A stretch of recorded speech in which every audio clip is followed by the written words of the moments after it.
Si le musée des arts asiatiques était une plante, ce serait un bambou, solide et creux, mêlant harmonieusement le vide et le plein. Toute la géométrie du lieu s'organise autour du vide qui est au centre de l'escalier monumental du bâtiment. Et donc du coup, comme le bambou est un végétal qui grandit autour du vide, puisque le bambou est vide, ça avait énormément de sens d'accueillir cette exposition ici.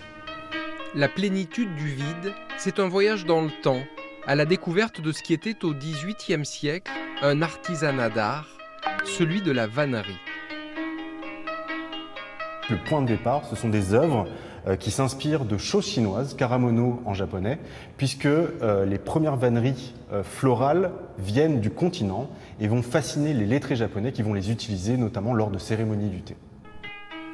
Une longue tradition de création en bambou tressé servant à mettre en valeur des fleurs et qui a failli se perdre avant d'être modernisée à partir des années 1960 par des artistes contemporains. Là, on n'a plus la dimension utilitaire, on est vraiment dans le domaine de la sculpture.